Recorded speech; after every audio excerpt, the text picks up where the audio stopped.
1 de Paulo aos Coríntios, capítulo 4, dos versos 18 até o verso 21.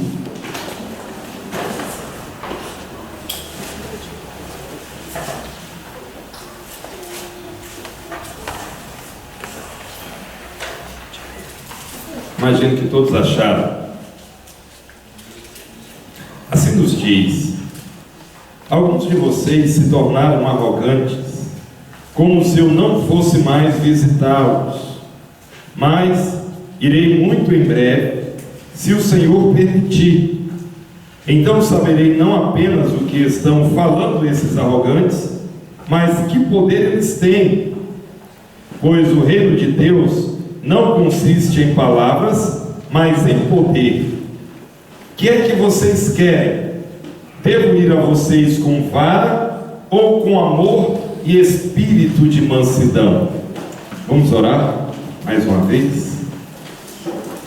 Nosso Deus, somos tão gratos ao Senhor pela gigantesca alegria de estarmos na presença do Deus Todo-Poderoso. E ó Deus, nós confessamos que só temos alegria, Deus, porque nós já tivemos aquele encontro com Cristo. Deus, pela Tua palavra nós sabemos que será horrível o encontro daqueles que não ainda receberam Cristo como seu Salvador. Ó Deus, será para vergonha, será para um espanto eterno. Mas Pai, o Senhor já nos deu a grata alegria de passar pela cruz, de reconhecer os nossos pecados, de reconhecer que o Senhor Jesus, Ele pagou o preço e que só há salvação nele. Pai, muito obrigado, porque o Senhor nos concedeu a bênção de ter esse encontro com o Senhor e de ter a certeza que os nossos pecados foram lavados ali na cruz do Calvário. Obrigado a Deus pela certeza da justificação. Obrigado a Deus pela certeza da redenção. Obrigado a Deus pela certeza da reconciliação. Senhor Deus, nós somos tão gratos ao Senhor por essas maravilhosas coisas, Deus.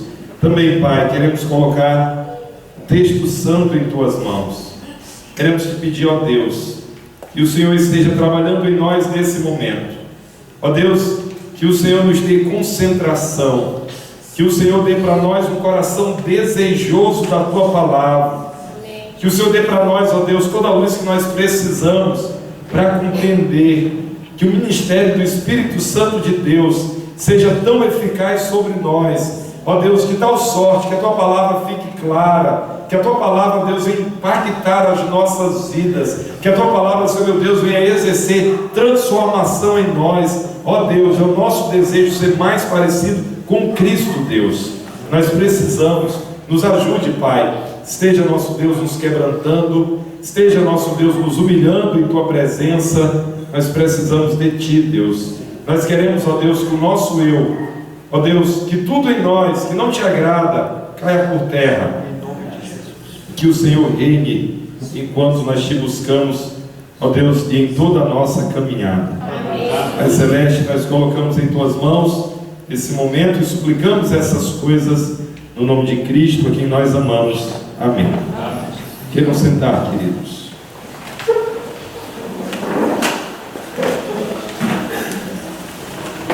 O tema da arrogância continua sendo o tema de Paulo nessa abordagem. E Paulo está diretamente confrontando os coríntios, e o Espírito Santo está nos confrontando com a sua palavra acerca desse tema que é tão necessário que tenhamos uma compreensão dele, o tema da arrogância. Queridos, nessa noite nós vamos estar considerando que devemos encarar a arrogância de frente. E nós queremos encarar a arrogância tendo algumas ideias iniciais. Em primeiro lugar, nós entendemos que esse é um dos principais temas que Paulo aborda nos seus escritos, na sua carta aos Coríntios, na sua carta aos Gálatas, em outras das suas cartas. Paulo ele aborda esse tema da arrogância, porque a altivez ela é contrária à graça.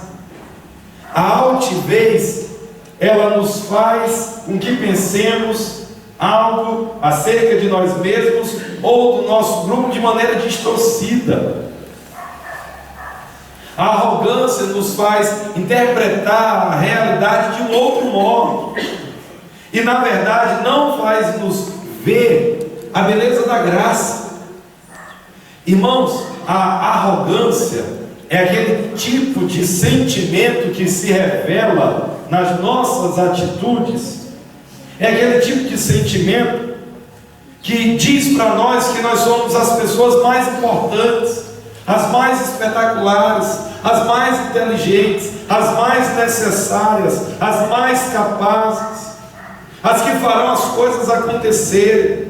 Chegamos ao cúmulo de pensar que na obra de Deus as coisas acontecem por causa da nossa capacidade ímpar, porque nós somos aqueles que conseguem fazer as coisas acontecerem. E queridos, isso de maneira direta esmurra a graça. Isso de maneira direta camufla a graça de Deus.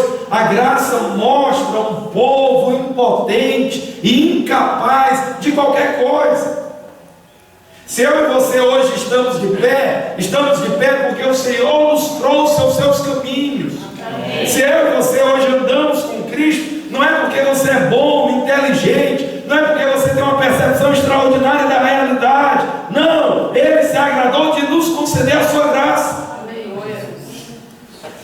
E meus queridos, é extremamente interessante de se lembrar que a nossa caminhada cristã, ela não é uma caminhada independente da graça. Nós precisamos da graça de Deus para tudo.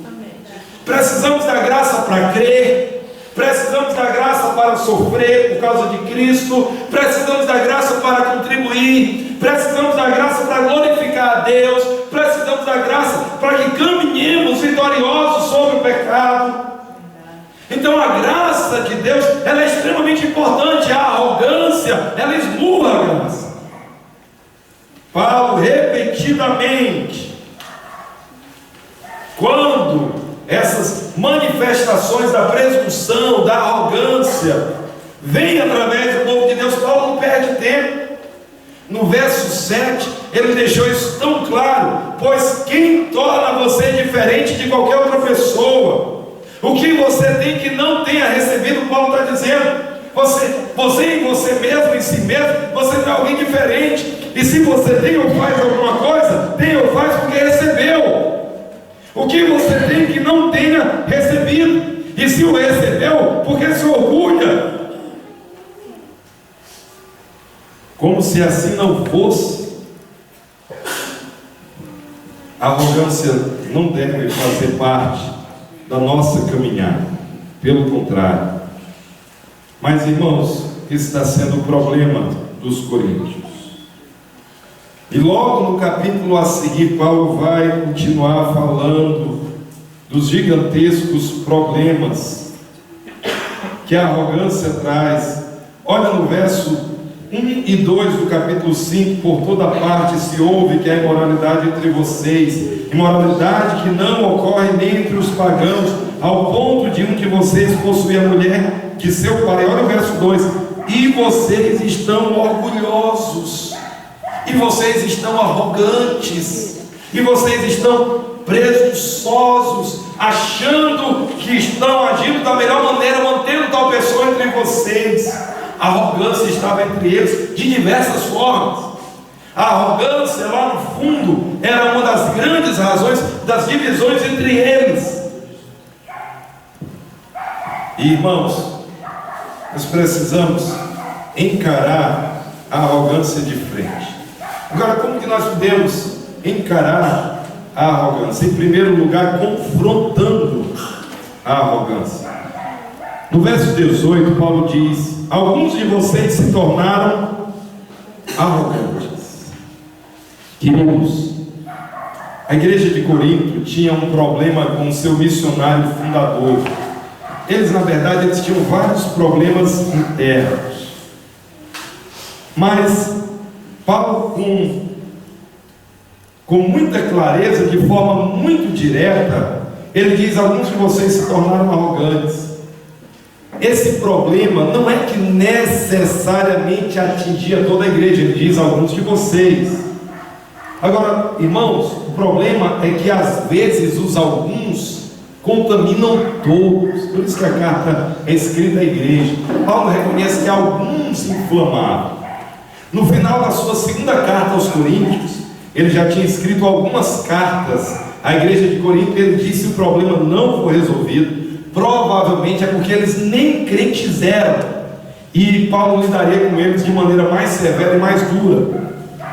Mas alguns, esses alguns, muito provavelmente ficavam inflamando a igreja, disseminando pensamentos que faziam com que aquela igreja se tornasse arrogante, presunçosa, e que eles tivessem atitudes reprováveis. Certa vez, conversando, um irmão, e nós falando sobre esse assunto, ele disse: pastor, como que um arrogante em um ambiente contamina todo o ambiente? Ele falando de um moço do ambiente onde ele trabalhava, que esse moço nunca estava satisfeito, reclamava do salário, reclamava das condições de trabalho, reclamava do encarregado. O cara estava o tempo todo jogando as suas sementes de discordância, de rebelião, jogava com um, jogava com o outro, e parecia que ele tinha toda a razão. Irmãos, alguns arrogantes poderão contaminar o todo. Às vezes um vai passando, pega em um, pega em outro, até que a coisa já se expandiu.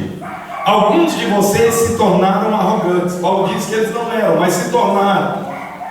E a arrogância é aquele tipo de atitude, de compreensão, ou aquele tipo de sentimento que brota dentro de alguém, que faz com que a pessoa pense de si mesma que ela é a pessoa que está correta. As outras pessoas envolvidas naquele assunto, naquele debate, naquela história, são pessoas erradas, são pessoas que não têm as melhores ideias, são pessoas que precisam organizar as suas ideias, e essas pessoas então elas querem que aquilo que elas dizem, aquilo que elas pensam, os seus preceitos, os seus valores sejam determinantes para toda a comunidade. Então Paulo diz: alguns de vocês se tornaram arrogantes, e algo está ligado com uma visita ou não de Paulo. Eles imaginavam o seguinte: olha, Paulo fundou a igreja, Paulo já esteve por aqui, Paulo já mandou carta, mas o tempo de Paulo já passou. Aí Paulo pega e diz o seguinte: eles se tornaram arrogantes como se eu não fosse mais visitá-los. Irmãos, o fato é que essas pessoas, muitas vezes, elas se aproveitam para agir na surdina, elas se aproveitam para agir na ausência, elas se aproveitam para semear as suas ideias estúpidas e arrogantes pelas costas. Então Paulo diz: eles pensavam que eu não ia mais visitá-los, que eu não mais estaria aí, mas estão enganados. Queridos, é extremamente importante que nós confrontemos a arrogância. Nós lidamos de frente com a arrogância quando nós confrontamos ela. E algo que é interessante aqui, um ponto que eu considero muito interessante, é o modo como nós resolvemos as coisas. Eu fico assim muito impressionado com o apóstolo Paulo, a sua maneira direta, a sua maneira aberta.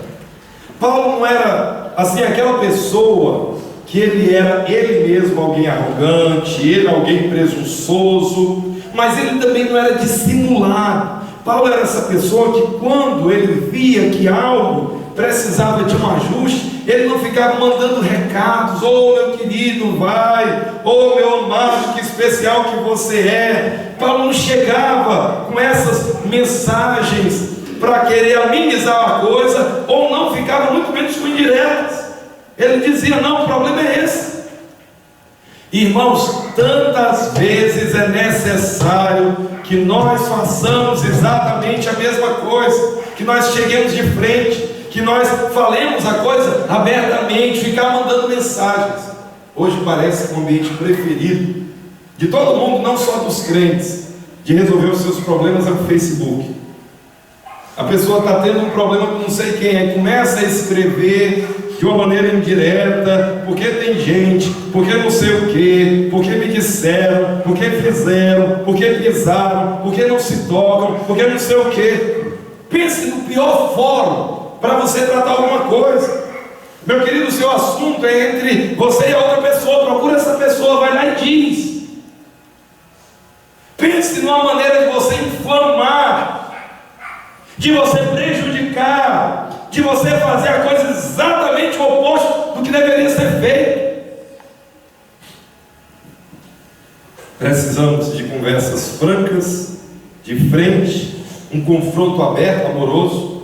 Paulo não tem palavrões, Paulo não tem uma atitude de humilhá-los, nada disso. Paulo quer resolver o problema. Está falando para eles acerca da carência deles e do modo como eles precisavam fazer as coisas. Queridos, em segundo lugar, na nossa busca de resolver o problema da arrogância, tratando o problema de frente, em segundo lugar, nós precisamos averiguar a consistência do poder dos arrogantes. Como assim? Olha só o que Paulo vai dizer nesses versos 19 e 20. Mas irei muito em breve, se o Senhor permitir. Paulo está dizendo: alguns de vocês pensavam que não iam mais, começaram a disseminar essas ideias, começaram a colocar no meio da igreja, no meio do povo de Deus, esse tipo de coisa que é completamente reprovado. E nós precisamos que esse tipo de coisa pare. E eu estarei entre vocês mais uma vez, em breve eu irei visitá-los. Agora, algo que é muito interessante na atitude de Paulo, note a expressão, se Deus quiser. Literalmente é isso que Paulo está dizendo.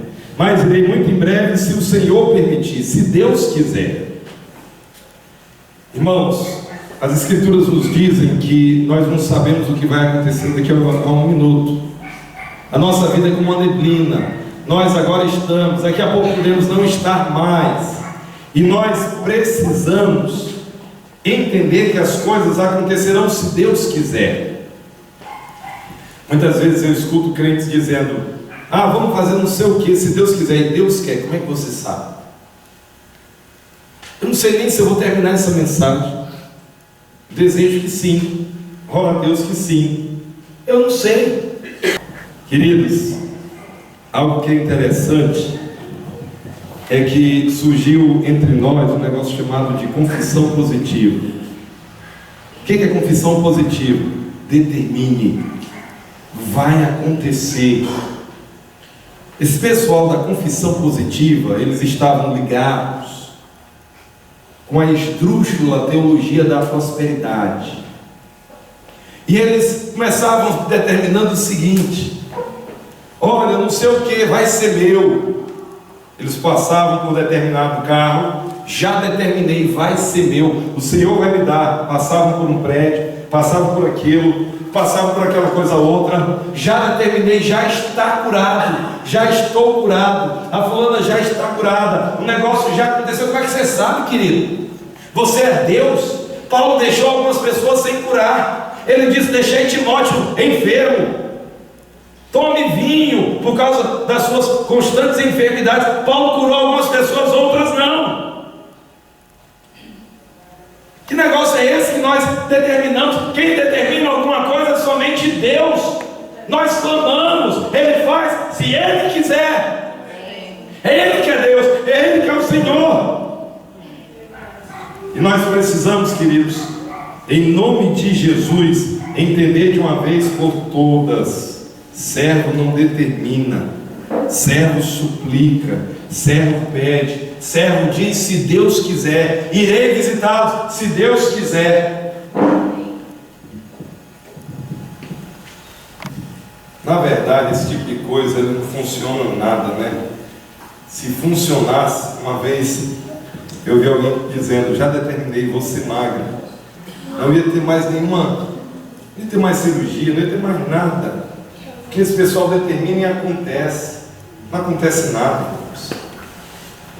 Esse tipo de compreensão, esse tipo de teologia chucra, esse tipo de gente que não estuda as Escrituras e ainda ficam detonando quem tem mais atenção com as Escrituras. Esse tipo de gente que concebe doutrina do inferno, eles deveriam ser mais cuidadosos com as Escrituras e realmente ensinarem aquilo que diz que está de acordo com a sã doutrina. Mas, irmãos, o que é impressionante é como essas coisas pegam, como que as pessoas pensam que essas coisas são normais, como acham que assim deve ser, mas não deve ser. Nós precisamos ter o cuidado de entender que a palavra do nosso Deus mostra-nos que Ele é o Senhor, que tudo acontece conforme o plano dEle, segundo a vontade dEle, e eu e você falamos, se Deus quiser.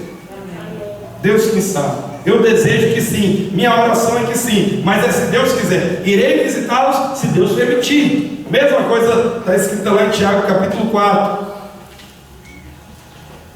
Então saberei não apenas o que estão falando esses arrogantes, mas que poder eles têm.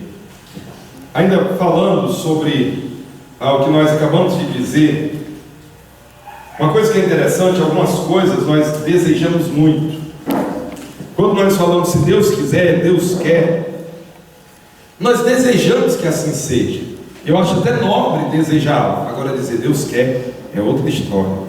E nós precisamos muito de ter esse cuidado, esse temor de Deus e deixar entregue nas mãos do nosso Deus. Paulo diz: saberei não apenas o que estão falando esses arrogantes, mas que poder eles têm.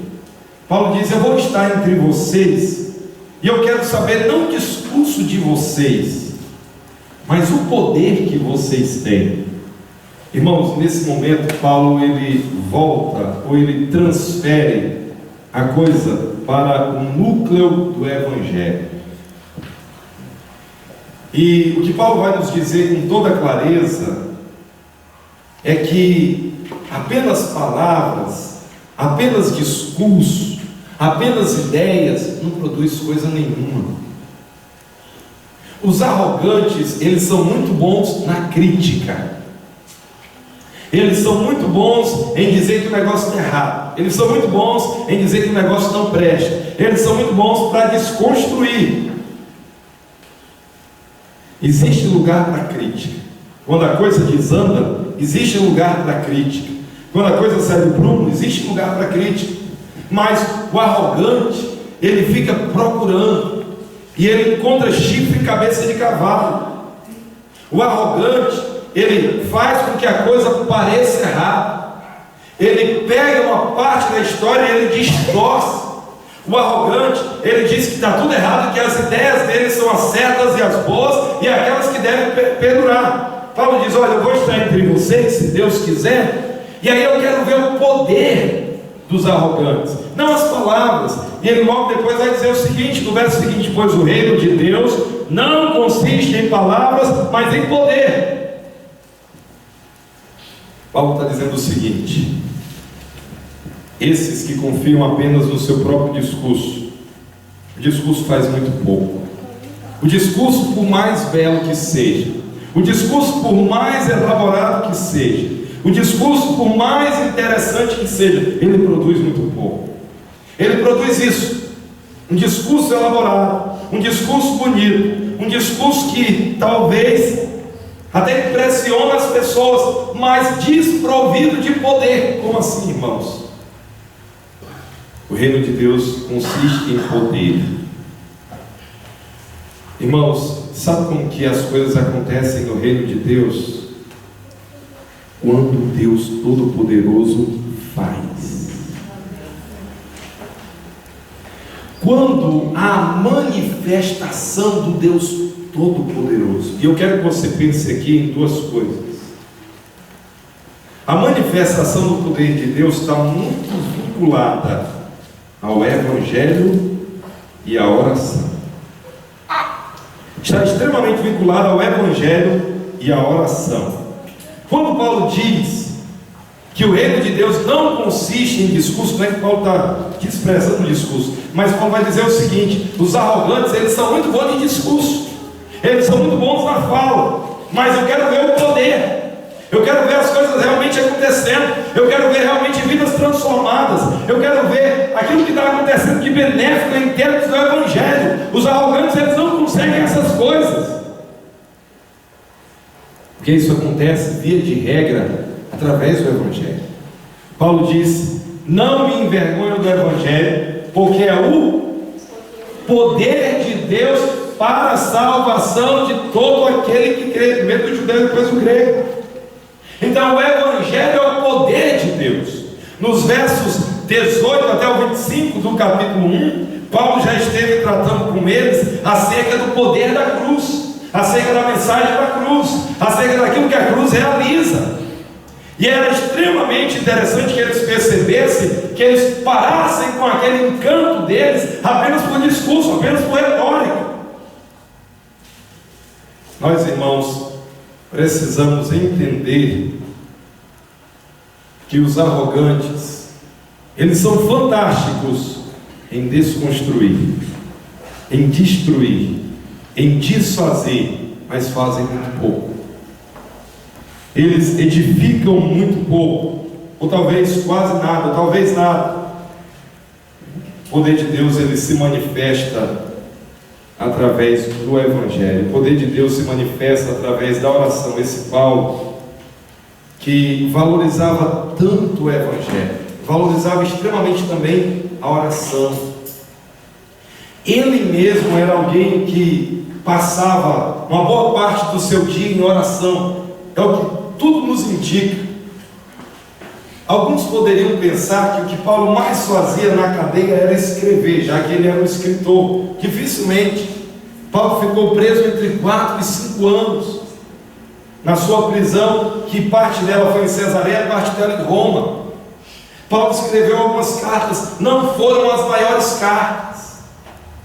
Paulo escreveu uma carta de agradecimento aos filipenses, escreveu uma carta para combater a heresia dos colossenses, escreveu a primeira carta dos Efésios, alguns chamam ela a rainha das epístolas de Paulo, escreveu a carta a Filemão, e depois, na sua última prisão, ele escreve 2 Timóteo. Mas isso, comparado aos demais escritos de Paulo, eram escritos pequenos, eram epístolas pequenas. Agora nós encontramos esse Paulo batalhando em oração. E queridos, nós entendemos que a manifestação do poder, ela vem não através da arrogância, não através do discurso. Deus usa o discurso, mas Deus usa o discurso quando o Evangelho é trazido em humildade, e especialmente embalado com oração. Não era à toa que Paulo orava, e ele pedia às igrejas e aos que tinham contato com ele que orassem. O poder, irmãos, está muito vinculado à palavra e oração.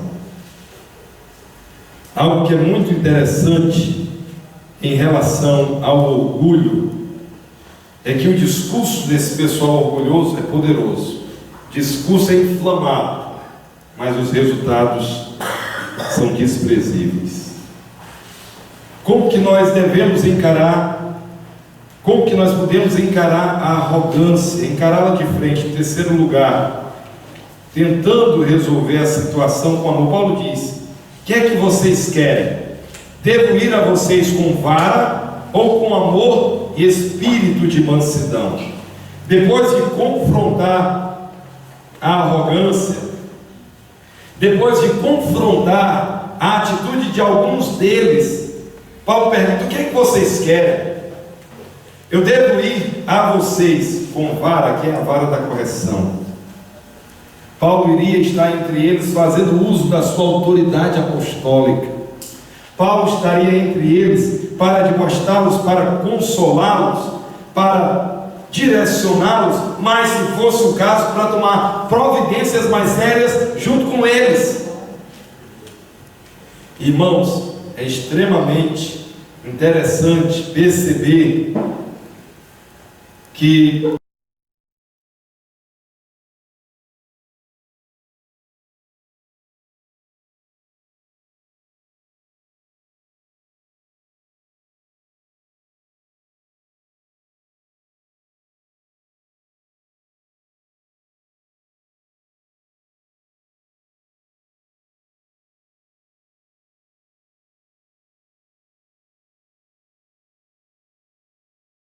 A atitude do apóstolo é para que o problema da arrogância fosse resolvido da melhor maneira.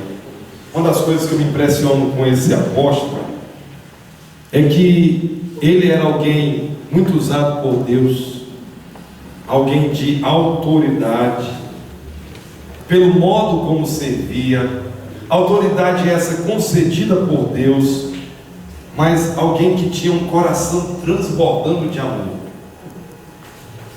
Eu não sei se ao ler o texto você percebe o ambiente, o contexto com o qual Paulo está lidando. Ele está lidando com pessoas que eram resistentes ao ministério dele. Ele está lidando com pessoas que estavam disseminando ideias que diminuíam a pessoa e o ministério dele. Ele está lidando com pessoas que estavam, na verdade, destruindo a igreja, porque eles tinham feito vários partidos dentro da igreja. Ele estava lidando com pessoas que, em vez de cooperar nas suas atitudes, na verdade elas estavam atrapalhando o progresso do reino. E, meus queridos, a atitude do apóstolo é: se for o caso, eu estarei entre vocês com vara, eu irei entre vocês e a vara da correção vai vir entre vocês. Agora ele diz: o que é que vocês preferem? Eu posso ir desse modo, ou eu posso ir com amor e espírito de mansidão? Entenda que Paulo está amando eles de todas as formas. Como assim? A vara, a Escritura nos diz lá no Antigo Testamento que o pai que ama o seu filho cedo o disciplina.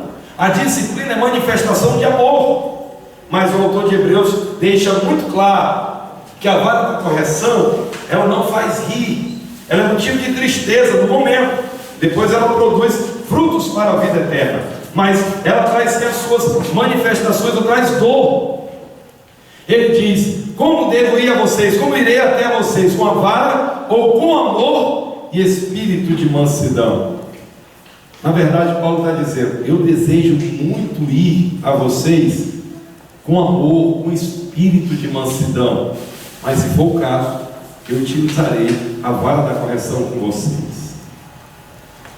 Irmãos, ao tratar o problema da arrogância, nós precisamos tentar resolver a situação com amor. Entenda que no nosso estado mais natural, nós vamos encarar as pessoas como adversárias, nós vamos encarar as pessoas como oponentes, como inimigas, nós vamos encarar as pessoas como alguém que está tentando puxar o meu tapete. Mas uma das lições que Paulo deixa é o seguinte: vamos dialogar. A carta já é um modo de dialogar, mesmo que nesse diálogo nós venhamos a dizer: você está errado, a sua atitude, a sua escolha, o seu discurso, os seus princípios, os seus valores, o modo como você está agindo aqui está errado. Mas isso é manifestação de amor. Fazer de conta, ficar com aquele discurso, meu precioso, você não sei o que, e alisando e tentando de todas as formas tirar a pessoa de cena, isso é uma das coisas mais indevidas que deveríamos fazer. Deveríamos chegar de frente. Lá em Mateus 18 diz que ao conversar com o nosso irmão, se nós conversarmos e o nosso irmão aceitar, ganhaste o teu irmão. Lá em Mateus, Jesus nos ensina o espírito com o qual eu e você devemos chegar para ter conversas difíceis, amando, querendo que a coisa aconteça da melhor forma possível. Queridos, especialmente no meio do povo de Deus, nós somos irmãos. Nós não somos inimigos, nós temos um inimigo. E nós temos inimigos, o diabo e os seus demônios.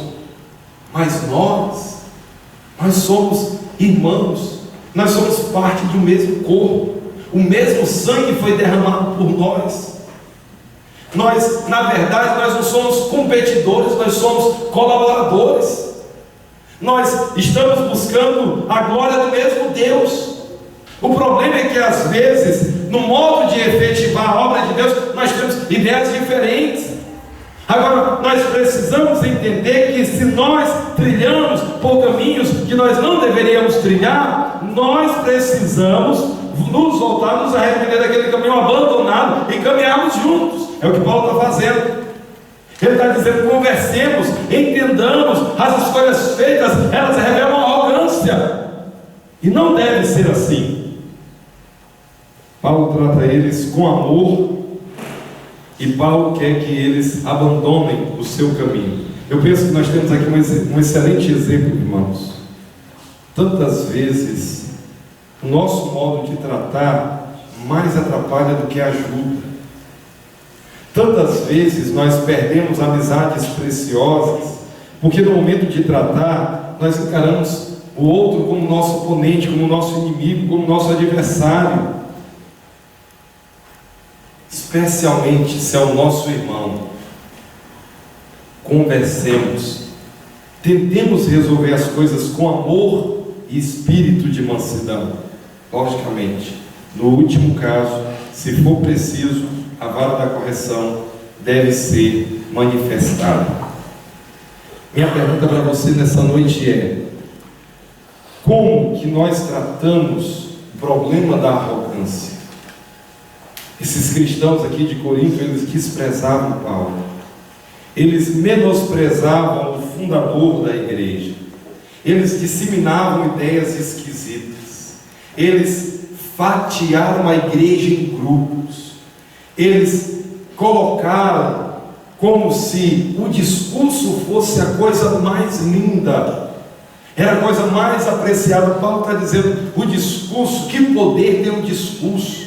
Paulo mesmo disse que quando foi entre eles, meus queridos, quando eu fui entre vocês, eu fui propositalmente sem nada saber a não ser Jesus Cristo e esse crucificado.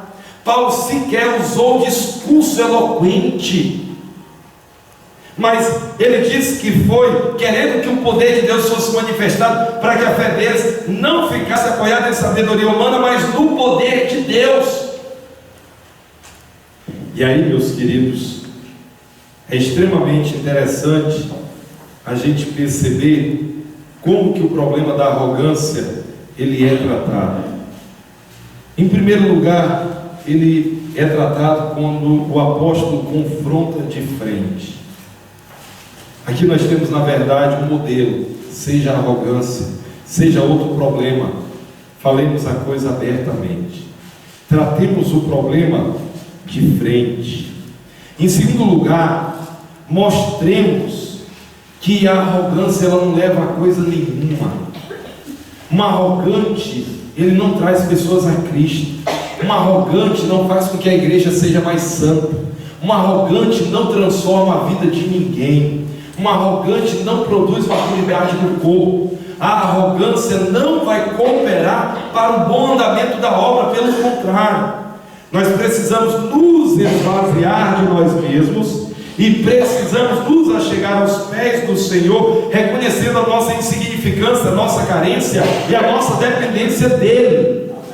E por fim, tratamos a arrogância querendo resolver o problema munidos de amor, não de ódio, munidos não de um desejo de derrubar o meu oponente, mas querendo que a pessoa que nós vamos confrontar por causa da sua arrogância abandone a sua arrogância, que a coisa seja resolvida no diálogo. Que nós possamos, irmãos, em primeiro lugar,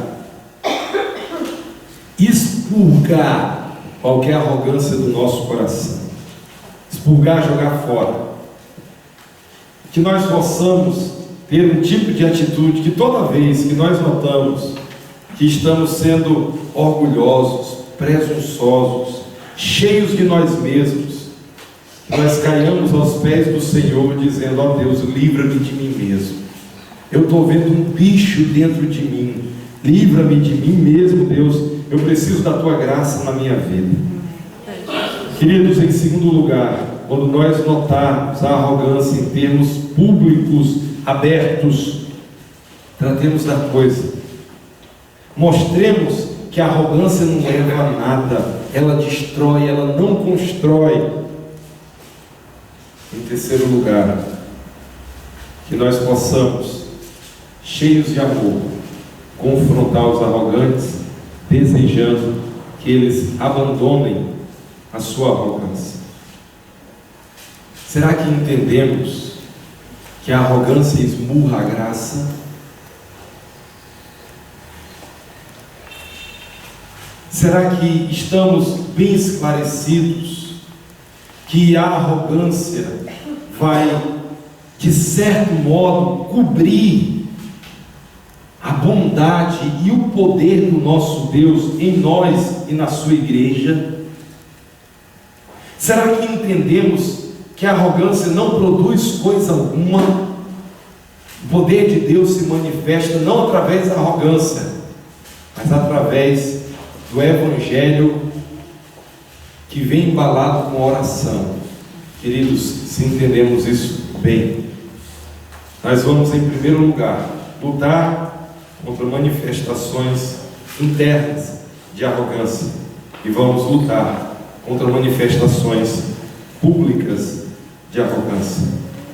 Que Deus faça a humildade triunfar, que Deus faça a graça de Deus triunfar entre nós, para que o nome dEle, somente o nome dEle, seja glorificado.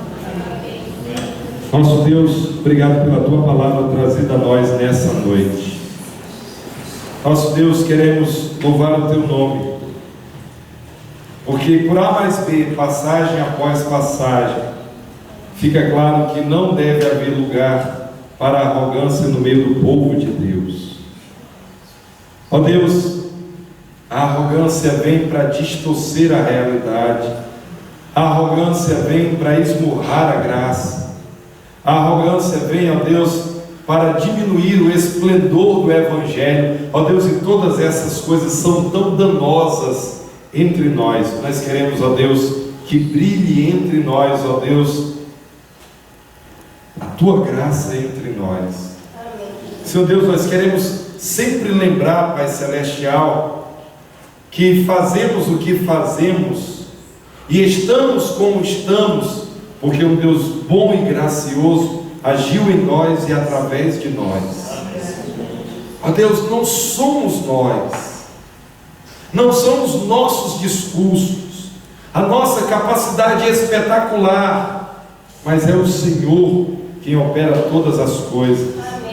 Ó Deus, o Teu Evangelho, quando vem entre nós, através, ó Deus, de servos humildes, através, ó Deus, de servos que já reconheceram que não são coisa alguma, que não podem, que não conseguem realizar coisa alguma, por isso, com insistência e persistência, prostram-se diante do Senhor. Ó Deus, quando isso acontece entre nós, a arrogância é dissipada, e realmente, ó Deus, o Teu poder é manifestado entre nós. Pai, concede-nos a gigantesca bênção de tratarmos o problema da arrogância munidos de amor, não de ódio, não de rancor. Ó Deus, não encarando o nosso irmão como adversário, pelo contrário, nós tenhamos a atitude que o Senhor Jesus teve com os seus discípulos, a atitude que os apóstolos tiveram, as atitudes, ó Deus, aprovadas que nós encontramos na Tua palavra. Que o Senhor faça assim, que o Senhor seja exaltado, que nós sejamos um povo simples, um povo humilde, um povo que exalta ao Senhor. Nós te damos graças, nós suplicamos essas coisas em nome do Senhor Jesus. Amém.